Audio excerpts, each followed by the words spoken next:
my dears, and welcome back to my corner of the internet. I'm Shannon, and today, or tonight rather, I've got another book talk video to share with you guys, and tonight we are talking about A Good Enough Mother by Bev Thomas.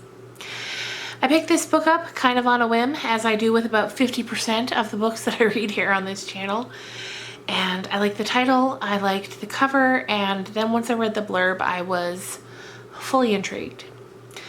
Now this book is a little different than some of the others I've read on this channel. A lot of times I have very clear-cut feelings towards a book. I either loved it or I didn't. With this book, there are parts of it I didn't love, but as a whole, I really enjoyed it. There's something about the way that Bev wrote this book that really got under my skin in a good way. One thing I will say though is that this book is about 350 pages long, and about 120 pages in, I had completely figured out what was going to happen throughout the rest of the book. This happens quite frequently if you've been around my channel for a while. I've mentioned before that I've read so many books at this point in my career as a reader that once I realize that a book is going in sort of a twisty, turny direction, my mind starts filing through 100,000 possible scenarios that could happen. And I guess the craziest things I can think of, and normally one of those fits the bill. And so because of that, being able to guess the ending of a book doesn't turn me off from it. As long as it's well written and the story is well told. So, let's talk about A Good Enough Mother before I ramble on any further. This book tells the story of Ruth, a psychotherapist with many years of experience. And what I found very interesting too is that Bev Thompson, I've read from the blurb about her on the back, it says that she was a clinical psychologist for many years. So right away we've kind of got the setup where Bev here is writing what she knows, which I love. I love when somebody who has a history working in a certain career then takes that experience and puts it into a novel. I love that. I love getting to read about their expertise, getting to read about something from the point of view of someone who actually knows what they're talking about is different than reading a book about something written by somebody who's simply researched it. No matter how brilliantly they've researched it, it's just different when it's written by somebody who's actually lived it. So I really liked that part of the book. Bev is a fantastic writer. I've got no complaints about the writing. The story flowed well, it was told well. Right off the bat, we get to know a little bit about Ruth. We get to know that she is the mother of twins, and that when her twins were 17 years old, the son, so her twins are a boy and a girl, Carolyn and Tom, and we learned that when Tom was 17 years old, he disappeared. He just vanished. And as the book progresses, we get some flashback scenes as we get to learn about Carolyn and Tom as children, and then as they move into being teenagers. The twins are about as different as two people can be. Carolyn is very social, she's very confident, she's very sure of herself. She has a lot of friends, she's involved in many things. Whereas Tom is very quiet and sullen and withdrawn. He's very awkward. He doesn't have any friends. And their lives are just very different. And as Ruth is dealing with these children, she finds herself, and she knows she's doing this, and she feels guilt in doing this, but she finds herself comparing them constantly, which I would imagine is probably a thing that happens when you have twins. You can't help but compare the two of them because they're so similar. No matter how different they may be, you know, there's that similar makeup in there.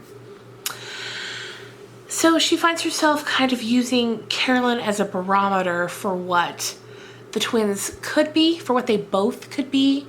And when she does that, she finds Tom lacking, of course.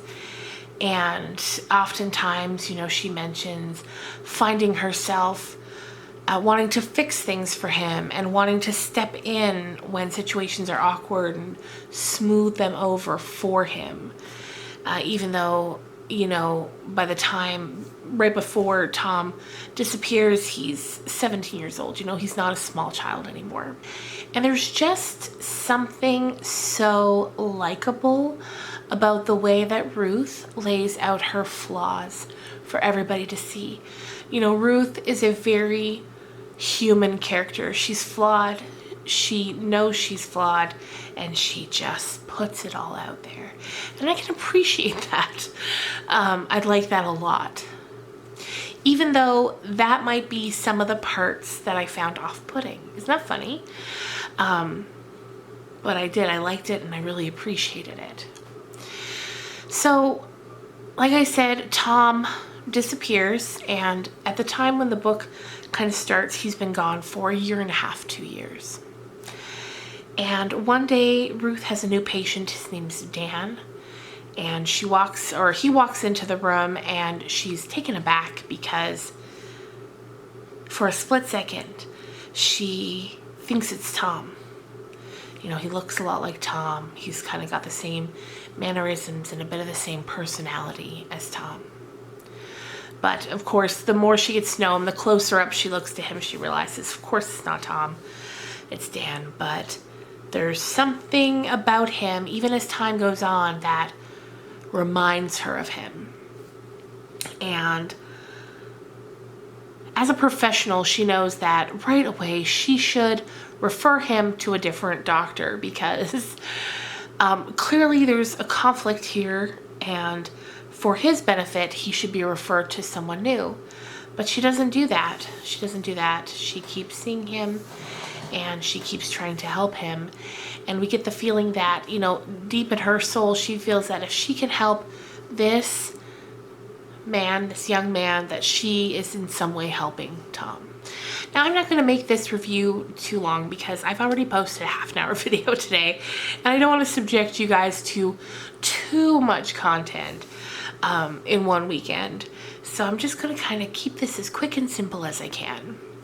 So she keeps seeing Dan even though she knows this is a bad idea, and then throughout the book we're just constantly given flashbacks to Ruth's life with her children. We get to know more about Tom. We get to know who he was, more about what he wanted, and it gets very interesting to learn more about her son and to learn more about her patient until both things kind of come to a head. I'm not going to give any spoilers here because, like I said, we would just be here all night. But I really just wanted to jump on here, talk about this book, and recommend it for anyone who likes a well-written story that is true to life with characters who are full of flaws. If you like mysteries, twists, turns, kind of keep you on the edge of your seat storytelling, I think you would like this book. And if, like me, you're someone who can easily guess endings to stories, guessing the ending, which I think you'd be able to fairly easily,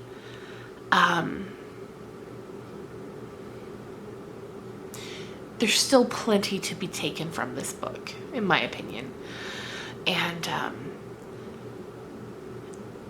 I'm currently the parent of a almost 15-year-old girl, and I honestly just love reading about other parents' experience parenting teenagers. I feel like there's nothing that prepares you for it. I'm getting off on a bit of a tangent here, I know. But I feel like once you're finally parenting teenagers yourself, you understand how difficult it is to parent teenagers. Which sounds very obvious, I know, but I feel like it's such a stark change. I feel like we spend so much time parenting our small children, and we get into such a comfort zone with that, and then they turn into teenagers and we're completely turned on our heels, and it takes a while to adjust to that. And this is coming from someone who has a great, well-behaved 14-year-old.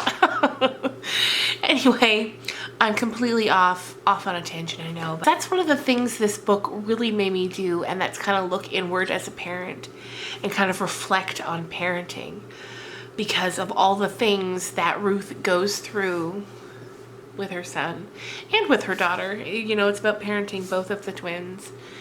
And then when Tom goes missing, it's just I can't even imagine what that would feel like as a mother for your child to just go missing. Anyway, there's a lot to unpack in this book. You know, a lot happens. And I think a lot of you would really like it, honestly. I think a lot of you would. And if you've read this already, this came out 2019. I'm not entirely sure what month because I just grabbed it at Walmart the other day. But I know it is a new release. So if you've read this, let me know what you thought of it. If you haven't, let me know if you plan to. It's definitely an absorbing read, and I think it will keep you turning the pages while you wait to see if what you've thought of is right, if that makes any sense, you know? And I think for a lot of the books where I do preemptively guess the endings, if they're well written, I'm just still constantly enthusiastically turning the pages to find out if I was right. So yeah, basically this is the story of a mother's guilt with having failed her child and then trying to use that guilt to help a patient, and then that guilt blinding her to the truth of the patient. And in the end, she pays a big, steep price. So there you go, you guys. It's Friday night. I'm going to go watch some YouTube videos because, like I said, I just wanted to jump on here and talk about this real quick. Next week's book talk will be definitely more in depth, but just wanted to share this with you guys. So thank you so much for watching. I hope you have a fantastic weekend, and I will see you guys on Monday. Bye.